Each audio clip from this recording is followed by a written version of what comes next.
Salut à tous les frérots, aujourd'hui on se retrouve pour une toute nouvelle vidéo et la première vidéo de la chaîne Data Players. J'avoue ça fait un moment que je suis censé la lancer mais j'ai un peu dormi. On se retrouve avec un décor un peu ghetto, je vous l'avoue, mais on va essayer d'améliorer ça au fur et à mesure du temps. Donc aujourd'hui on se retrouve pour un tout nouveau concept que je vais créer et je vais essayer d'en faire une série. Alors ça va être aujourd'hui 8 joueurs à suivre pour la saison 2023-2024, donc des joueurs qui ont été transférés cette saison, qui pour moi vont être à suivre sur la saison prochaine, que ce soit pour leur carrière à eux-mêmes, pour l'impact qu'ils vont avoir sur leur nouveau club et pour l'importance et les conditions du transfert. Donc je vais arrêter de trop parler et je vous laisse avec la vidéo. Pour le premier joueur, je vais vous parler d'un de mes chouchous, Fabio Carvalho, pour celui qui avait montré de très belles choses à Fulham, mais qui a eu quelques complications à Liverpool, qui s'est fait un peu boycotter par Klopp sans trop de raison, qui est parti se relancer au RB Leipzig pour un prêt. Donc c'était dans le deal avec l'arrivée de Szoboszlai à Liverpool, c'était que Liverpool leur envoie un joueur pour le remplacer en prêt, donc c'était Carvalho.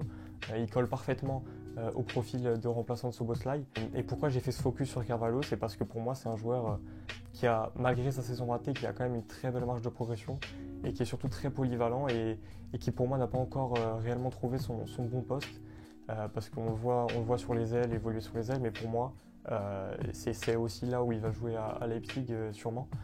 Pour moi ça peut être un très bon 8, un très bon futur 8 parce qu'il a une capacité à prendre le ballon et à partir avec, à faire des courses et à remonter tout le terrain et une aisance balle au pied dans les distributions, etc.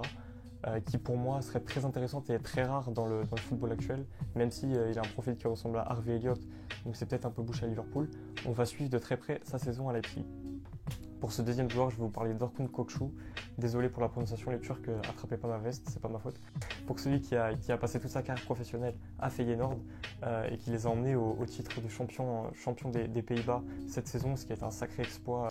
Il s'en va donc découvrir un nouveau championnat, choix de carrière très intéressant puisqu'il s'en va au Benfica. Benfica qui a montré de très belles choses cette saison à Liga NOS. Donc ce joueur a tout du milieu de terrain parfait, vraiment pour moi le milieu axial rêvé pour beaucoup de clubs, il était vraiment suivi. Il est capable de marquer, il a fait énormément de passes décisives, c'est un joueur très intéressant dans tout ce qui est cassage de ligne, passe derrière les défenses. Donc on risque de voir de très belles choses du côté de la Ligue portugaise cette saison. Et on va aussi suivre le choix de carrière parce que ça va être sa première saison du coup hors Feyenoord, hors Pays-Bas. Donc même pour l'adaptation, etc., on suivra ça de très près aussi. Alors en troisième joueur, je vais vous parler de James Maddison, l'un de mes chouchous aussi. Alors j'ai suivi ce transfert de très près. C'est un joueur que j'adore, qui s'en va enfin découvrir un niveau légèrement plus haut. Parce que selon moi, il aurait dû quitter Leicester déjà il y a un moment et qu'il ne l'équipe pas vraiment dans les meilleures conditions. Il les laisse un peu en D2, donc c'est pas que c'est pas classe, mais ça aurait été un meilleur départ de partir avant, selon moi bien sûr.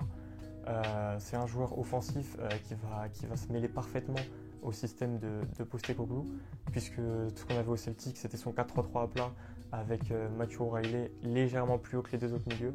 Donc là ça va être parfait pour lui, il va pouvoir s'intégrer dans ce milieu à 3 avec un rôle légèrement plus offensif parce que c'est son rôle bien évidemment de meneur de jeu.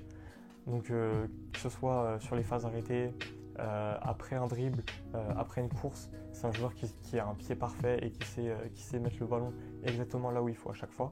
Il est aussi très adroit dans les frappes de loin, sur les coups francs, et vraiment c'est un super transfert. Donc voilà, on va suivre ça de très près encore une fois, parce qu'on a hâte de voir ce qu'il va faire hors de Leicester, s'il va réussir à confirmer son niveau, à élever encore son niveau de jeu et devenir peut-être un vrai top player de première ligue, donc voilà, à suivre. En quatrième joueur, les gars, je vais parler de Kang In Lee.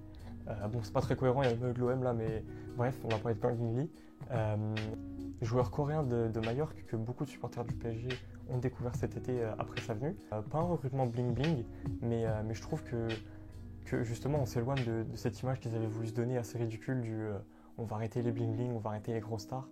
Parce que se fixer sur ce raisonnement, je trouve que c'est complètement débile, c'est du profilage gratuit comme ça, bêtement. C'est pas parce qu'un joueur est une star qui va forcément être mauvais ou faire de la merde, bref, on en fera une vidéo de ça aussi. Mais voilà, on a un joueur très sérieux, très beau à voir, un joueur frisson comme on aime les appeler. Donc il a tout pour devenir le nouveau chouchou du parc, que ce soit les Parisiens ou autres communautés de supporters. Forcément un joueur comme ça qui est sérieux, qui en plus fait des belles choses avec le ballon, c'est l'un des meilleurs dribbleurs d'Europe. Je vous mettrai ses stats bien évidemment, mais si je vous dis pas de bêtises, il a un des meilleurs pourcentages de dribbles effectués réussis en Europe. Aussi, dans son effectif assez limité à Majorque, il a quand même fini la saison avec 6 buts et 6 passes D.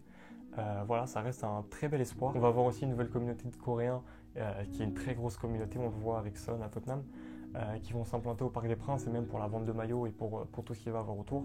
Ça va être super intéressant à suivre. Le prochain joueur à suivre, selon moi, on a fait Tottenham, on va faire Chelsea maintenant, c'est Nicolas Jackson, l'attaquant sénégalais qui arrive à Chelsea. Ça a été une surprise quand j'ai vu ça, parce que pour moi il était très très proche de Milan et je le voyais très bien là-bas. Mais le voir à Chelsea, c'est tout autant une belle chose, pour moi en tout cas, parce que c'est un attaquant que je suis beaucoup et que j'aime beaucoup, avec de très belles qualités techniques et athlétiques. Il est sur une très belle série, donc je vous mettrai les dates exactes, mais de avril à juin ou à mai, il a fait 9 buts et 2 passes décisives en seulement 7-8 matchs. Bref, un super joueur en pleine forme, même s'il a à peine une saison complète avec quelques blessures. Pour moi, il va très bien se greffer à cet effectif, et surtout que Chelsea a besoin d'un neuf. Et s'il arrive à être au niveau très rapidement, il peut vite être titulaire et vite montrer qui il est, parce que ça va envoyer en tout cas tout ce qui est aisance balle au pied, tout ce qui est finition. Parce qu'à la base, c'est un ailier et il a gardé toutes ses qualités d'ailier, et depuis qu'il s'est mué en attaquant, il a rajouté aussi les qualités d'attaquant. Donc il a tout du neuf pour réussir selon moi, et encore une fois, on suivra ça de très près. Le prochain, c'est un peu plus pour l'extra sportif parce que c'est un joueur que j'aime beaucoup. C'est Noah Lang qui a signé au PSV. Donc pour rappeler un peu son histoire, il avait débuté en pro à l'Ajax, sous Ten Hag justement. Et même s'il avait montré de belles choses, son comportement ne plaisait pas du tout à Ten Hag, et du coup il l'avait envoyé au Club Brugge, où ça s'est plutôt bien passé.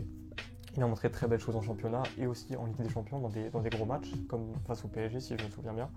C'est un joueur qui a vraiment marqué le championnat belge, même en me renseignant, je ne pensais pas que c'était à ce point. Vraiment, c'est un très gros prospect, et il s'en va dans un effectif qui, moi, m'excite énormément, que ce soit avec Xavi Simons ou avec Ricardo Pepi qui est arrivé aussi. Donc on suivra de très près aussi justement cette belle attaque et cette belle équipe du PSV. En prochain joueur, on va aller du côté de Brighton, une des équipes qui travaille le mieux bien évidemment. Et on va vous parler de João Pedro. Je sais pas pourquoi je dis on. Ouais, je vais vous parler de João Pedro, un joueur que j'apprécie énormément aussi.